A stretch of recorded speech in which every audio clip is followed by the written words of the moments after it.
Póngase de pie todo el mundo, levante su Biblia, ténganla en la mano y digan fuerte, expectantes, creyendo que Dios nos va a hablar. A ver, todos juntos, fuerte.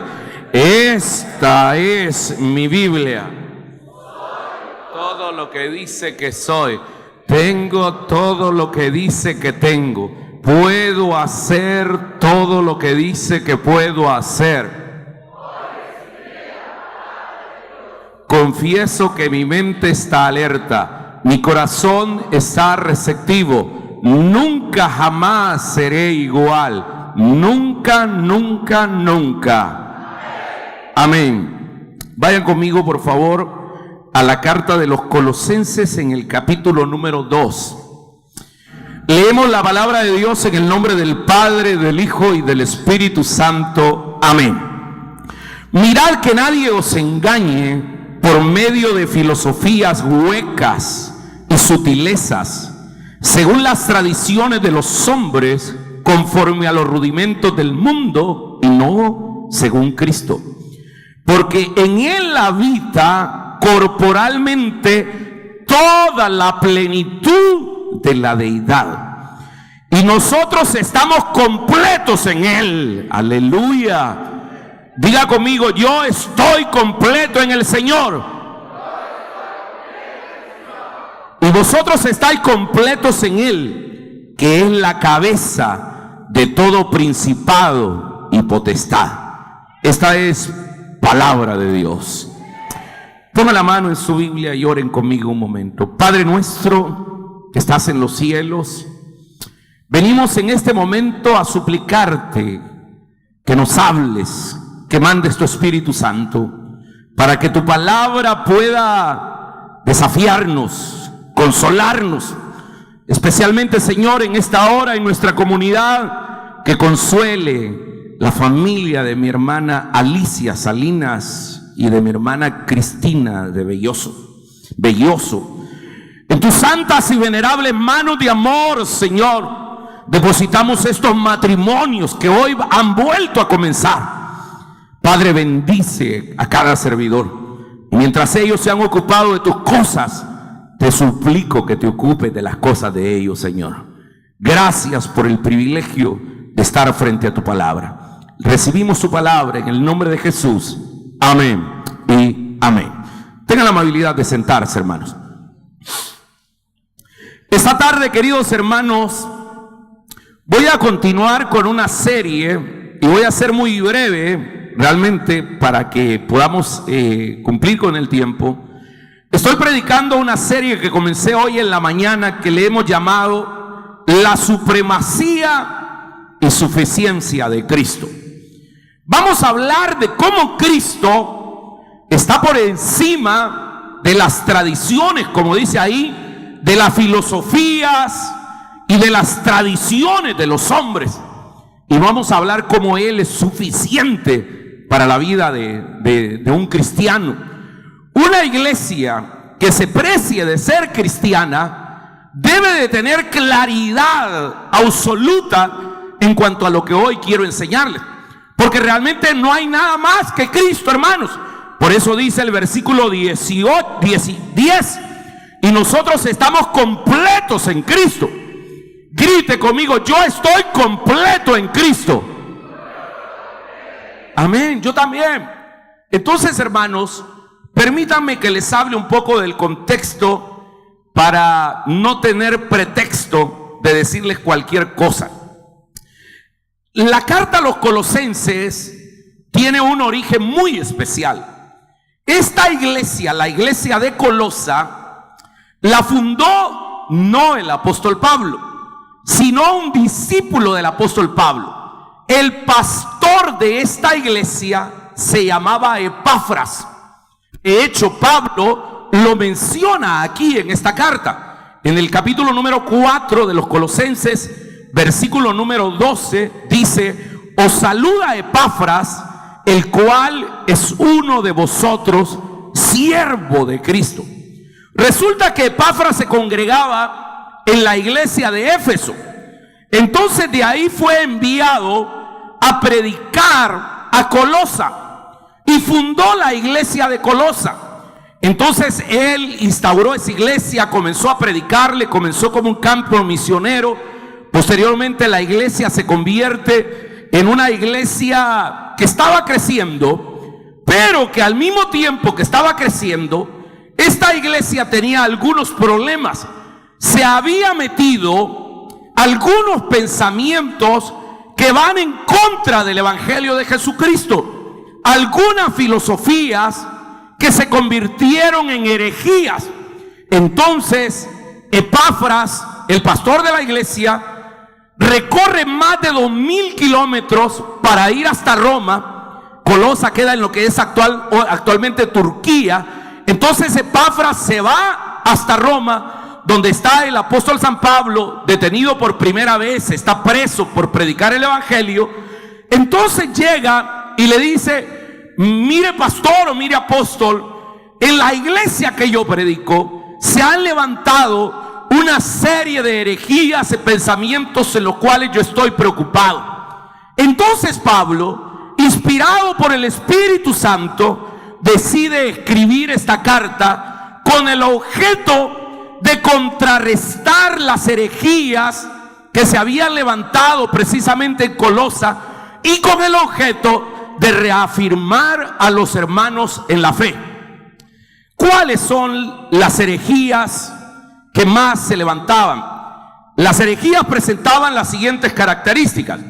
Primero, en Colosa era una herejía de carácter judía, porque acentuaba la necesidad de la observancia de las leyes y ceremonias veterotestamentarias, con el objeto de decirle a la gente que para obtener salvación, redención y vida eterna necesitaban cumplir con algunas normativas, con algunas ceremonias, con algunos ritos del Antiguo Testamento, lo cual no es así.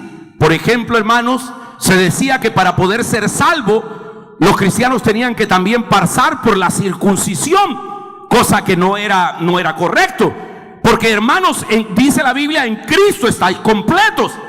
Pero ahí se predicaba eso. Se hablaba de guardar fiestas solemnes, se hablaba, queridos hermanos, de tener prácticas ascéticas. El ascetismo es precisamente una doctrina que sostiene que hay que sacrificar el cuerpo para obtener purificación y salvación. Entonces sometían a prolongados ayunos a la gente. Algunos se flagelaban, y ahora, hermanos, todavía siguen existiendo esa práctica. Alguna gente agarraba varas o látigos y se flagelaban. Yo no sé si ustedes leyeron el Código Da Vinci o vieron la película, y recordarán que ahí hay un fraile franciscano que se pone unos alambres acá y que le sale precisamente hasta sangre.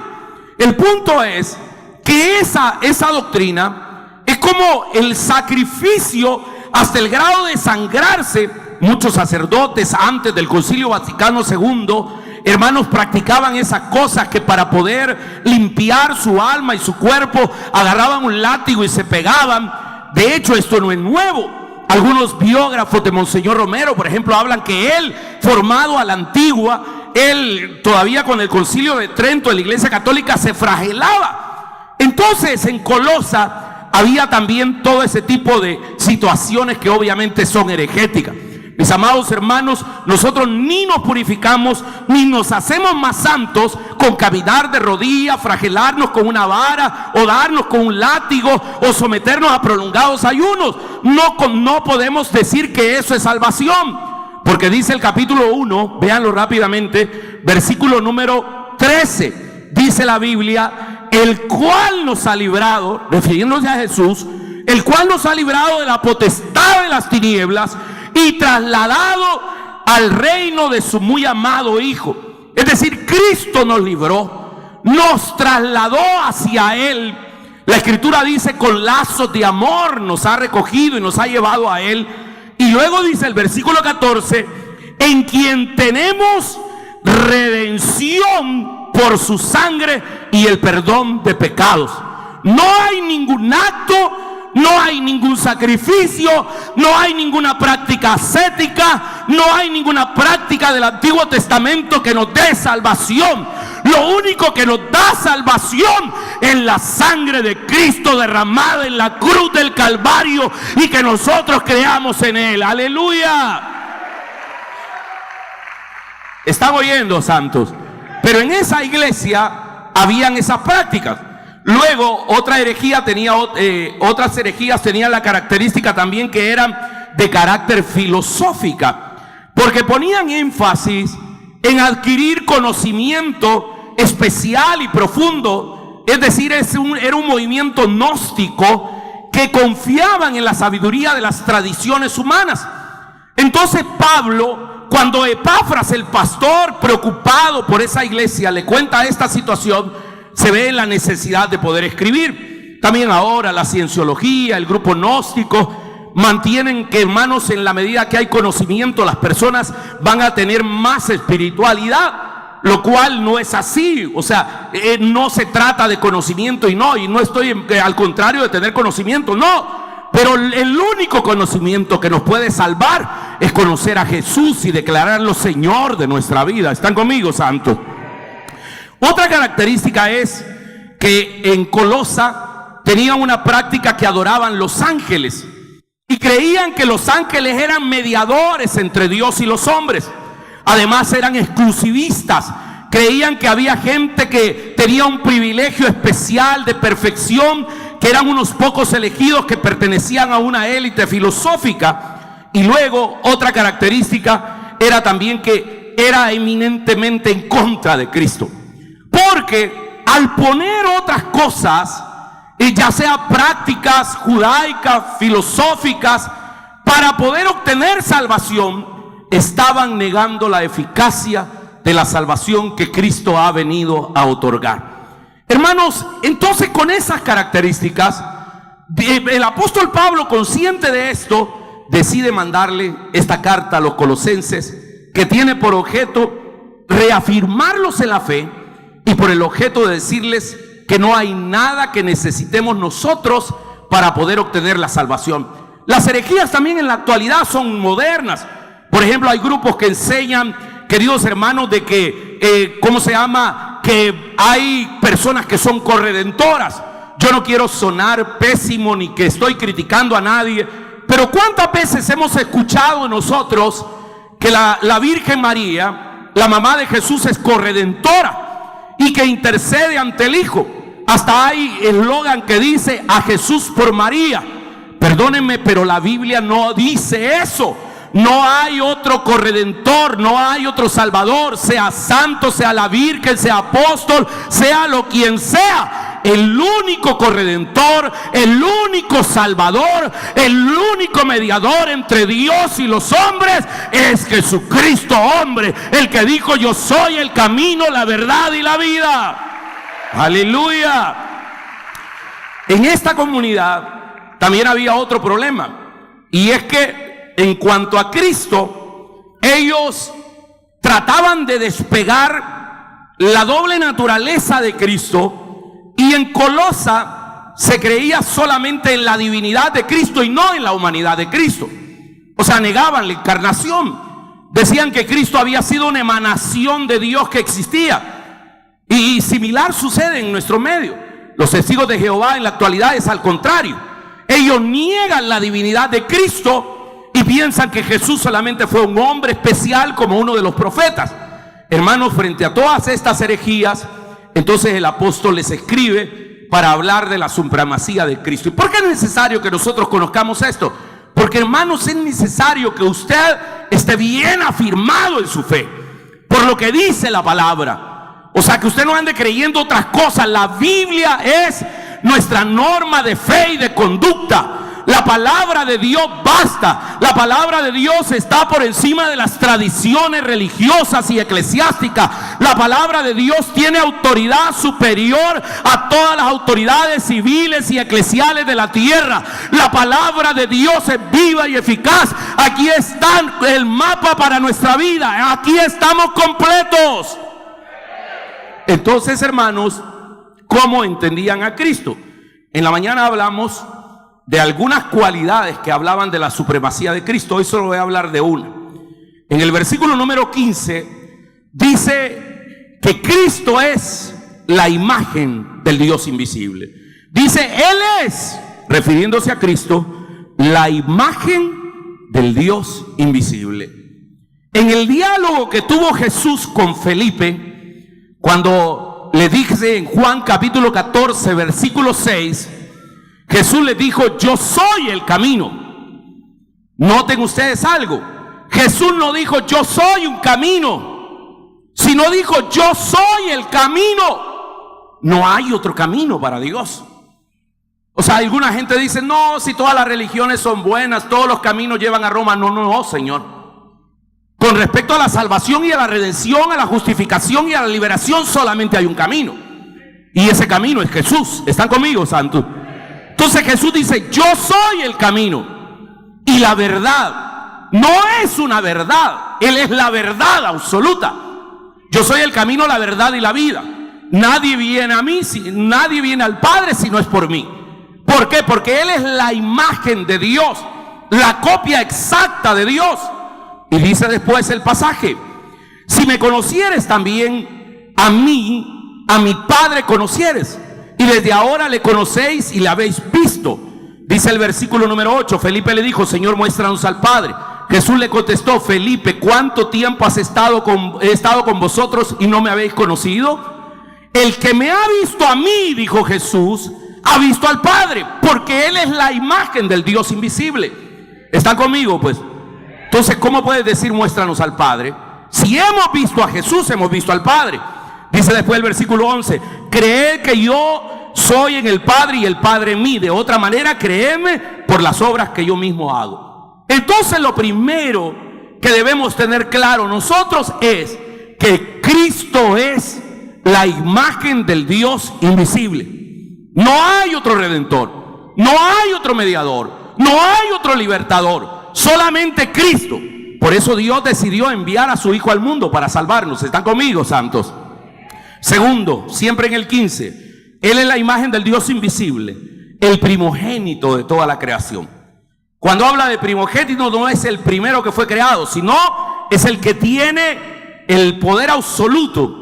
Denota las cosas acerca de Cristo. Él precedió toda la creación y es soberano de toda ella.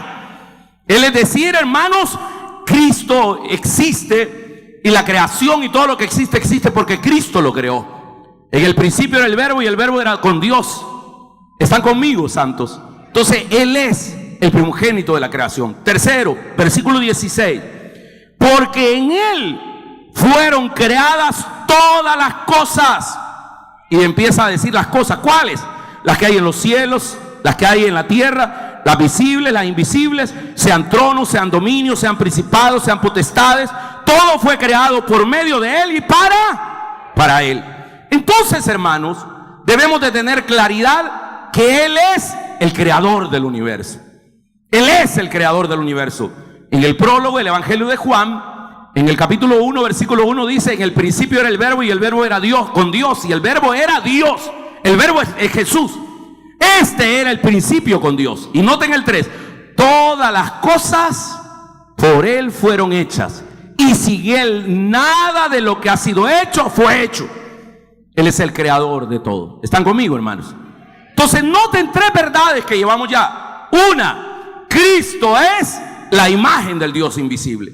2, Cristo es el principio de la creación. 3, Cristo es el creador del universo. 4, versículo 17. Y en Él, y Él es antes de todas las cosas. Digan conmigo, Él es antes de todas las cosas. Más fuerte. Él es antes de todas las cosas. ¿Por qué? Porque Él es el creador, hermano. Y Él es antes de todas las cosas. Y todas las cosas en Él subsisten. Antes de eso, hermanos, cuando dice que Él es antes de todas las cosas, estamos hablando de que Él es un Dios eterno. ¿Están conmigo, hermano? Jesús es eterno. Porque los judíos estaban de repente, qué sé yo, hablando acerca de principio y fe de Jesús, que entonces Jesús le tiene que decir, miren, Él es antes que todas las cosas. Precisamente el libro de Apocalipsis, el Evangelio de Juan, el evangelista dice, yo soy el alfa y la omega, el principio y el fin, alfa y omega, la primera y la última letra del alfabeto, la A y la Z, el principio y el fin, dice el Señor, el que es, el que está en el presente, el que era el pasado y el que ha de venir, el futuro. Es decir, Dios vive en la eternidad, Él es eterno. ¿Están conmigo, hermanos? Él es el Todopoderoso. Hay un diálogo en el Evangelio de Juan que Jesús tiene con los judíos. Y dice el capítulo número 8, versículo número 56 del Evangelio de Juan, que dice que Jesús le dijo: Abraham vuestro padre se gozó de lo que había de venir un día, lo vio y se gozó. Noten ustedes el 57. Entonces le dijeron los judíos: aún tienes 50 años y has visto a Abraham. Porque ciertamente Abraham había existido, qué sé yo, más de 4000 años antes de Cristo. Y entonces Jesucristo estaba diciendo en ese momento que lo había visto. Y los judíos le dijeron: si vos ni tenés ni 50 años y decís que has visto a Abraham. Y miren la respuesta de Jesús, maravillosa, 58. De cierto os digo, antes que Abraham fuese, yo soy. Él vive en la eternidad, hermanos. Antes que Abraham existiera, Él existió. ¿Se imaginan el Dios que nosotros tenemos? Él es la imagen del Dios invisible. Él es el principio de la creación. Él es el creador del universo. Él es el eterno antes que todo. Maravilloso, hermanos. ¿Cómo no podemos estar confiados en Él entonces?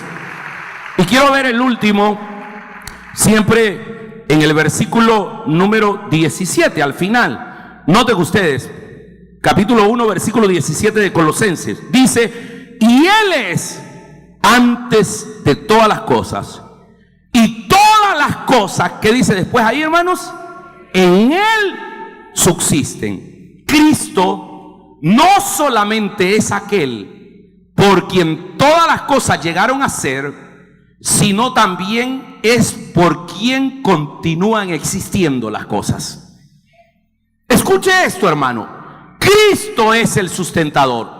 Yo quiero que se lleven en su mente esto: Cristo es su sustentador. Él es el que sigue sosteniendo y sustentando la creación. Si Dios lo creó, lo redimió por el Hijo, Dios está obligado a cuidar de sus hijos. ¿Cómo es el sustentador? Hay veces nosotros no entendemos esto y estamos creyendo a veces más en el diablo que en Dios. O estamos creyendo que nos va a ir mal. Perdonen, pero si usted está afianzado sobre la roca firme e inconmovible, debe de entender que Él es su sustentador. El Evangelio de Mateo, y este texto si quiero que lo busquen todos, Mateo capítulo número 6, habla precisamente de cómo Jesús es el sustentador. Y con esto yo quiero terminar, que se vayan con esa idea. La imagen del Dios invisible, el creador, el primero de la creación, el primogénito de la creación, el creador del universo, el eterno antes que todo, es el que lo sostiene y lo sustenta a usted. ¿Está conmigo, hermanos? Mire lo que dice Mateo, capítulo número 26, versículo número 25. Por tanto os digo, está hablando el Señor, no se afanen por vuestra vida, ni qué van a comer, no qué van a beber, ni por vuestro cuerpo, qué habéis de vestir. ¿No es la vida más que el alimento y el cuerpo más que el vestido? Las tres cosas que tanto nos preocupan a nosotros: lo que vamos a comer, lo que vamos a beber y lo que vamos a vestir. ¿Qué es lo que le ha preocupado hoy? ¿Qué se iba a poner? Ay, ya no tengo que ponerme. Y tiene ahí lleno el gancho donde cuelga la ropa, hermano. No le digo el ropero, el closet, sino hay el gancho encima de la cama, ¿verdad? ¿Me entienden? Miren, hay un tipo en la radio que malo es, ¿verdad? Dice: bien se notan los selfies de la Catas. Salen los ladrillos ahí o salen en la Plaza Mundo. Así dice el loco, ¿verdad? Imagínense qué desgraciado, pero bueno, eso es lo que él piensa. Pero nosotros sabemos que dependemos y tenemos la mayor riqueza, que es el Señor. ¿No lo creen, santos? Entonces noten la gran preocupación: ¿qué vamos a comer? Ahora todo el mundo, en estas miles de gente, están pensando ¿qué vamos a ir a comer? Mañana ¿qué se va a poner? ¿Qué va a beber? Mire lo que dice Jesús, el sustentador. Miren las aves del cielo que no siembran, ni ciegan, ni recogen en graneros, y vuestro Padre Celestial las alimenta. ¿No valéis mucho más vosotras que ellas? Hermanos, es tremendo. Las aves del cielo ni trabajan y siempre comen y saben qué comer. Nosotros no sabemos, hay veces nos atragantamos de papas fritas y de un montón de grasa y pizza y un montón de comida chatarra que comemos, ¿verdad? Pero miren, las aves saben y no tienen cuidado de eso. Yo me recuerdo que andaba de vacaciones y de repente estábamos con mi familia sentados ahí en una mesa en un restaurante mexicano. Esto fue en Orlando, en Florida. Y de repente llegaron, hermanos, llegó un pájaro negro y llegó a la mesa vecina donde nosotros estábamos y no se espantaba con nada. Y en la mesa había así como un depósito que tenía diferentes tipos de azúcar. Esplenda, que tenía azúcar de esa que no es, que es una imitación. Tenía, ¿cómo se llama? Un montón de clases de azúcar. Pero había un azúcar que era el azúcar morena. Miren, hermanos, el pájaro ese, ¿saben que sacó ninguno de los sobres de azúcar sintética, sino que sacó la azúcar morena? Saca el sobre de azúcar morena, lo abre y se empieza a comer el azúcar. Yo dije, qué tremendo ese pájaro. Tiene más cerebro que muchos de nosotros. ¿Por qué? Porque a veces nosotros estamos tan preocupados por las cosas. Hay otro ejemplo, no solamente las aves. Versículo número 27, hablando de lo que vamos a comer, ahora de lo que vamos a vestir. ¿Y quién de vosotros podrá, por mucho que se afane, añadir a su estatura un codo? O por el vestido, ¿por qué se afanan, hermanos?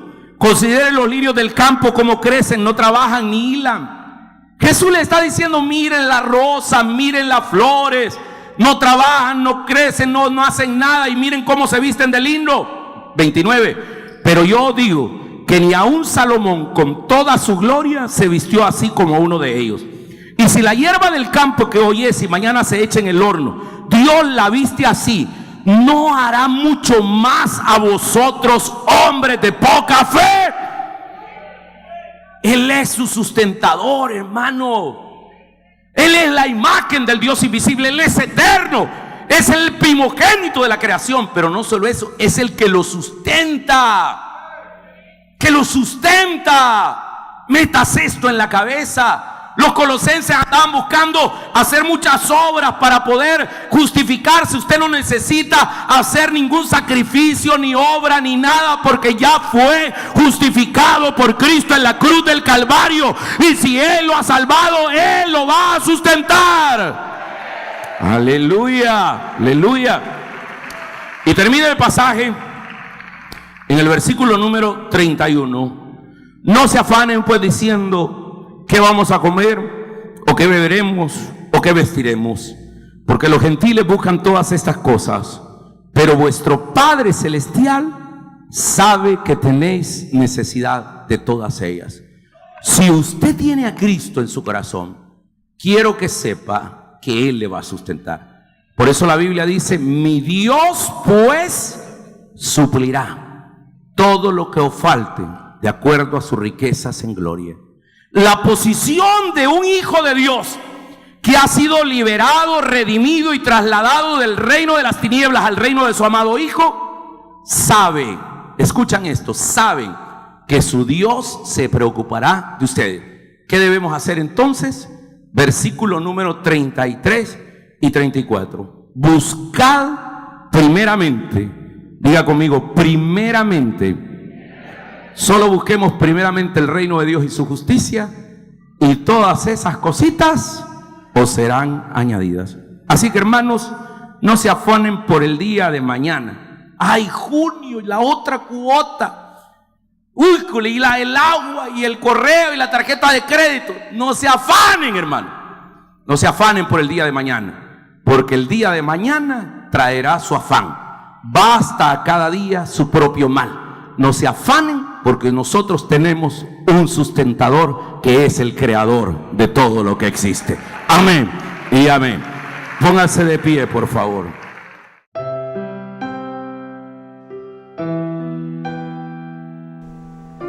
Hoy es el momento de hacer un alto y colocar los ojos al cielo. Hoy te invito a que entregues tu vida a Jesucristo. Él te ayudará a marcar la diferencia, pero ante todo a vivir la eternidad con Él. Repite esta oración conmigo. Señor Jesús, te pido que entres en mi vida y cambia todo lo que he sido. Hazme una persona nueva y diferente. Perdona todos mis pecados. Confieso que tú eres mi Señor. Escribe mi nombre en el libro de la vida. Gracias, Señor.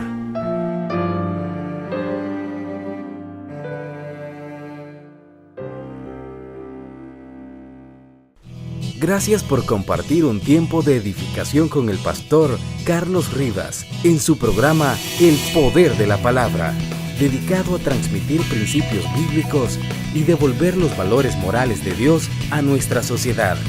Si desea una copia del programa de hoy en audio o video, solicítelo por teléfono al 2233-7777, haciendo referencia al número que aparece en el desarrollo de esta conferencia.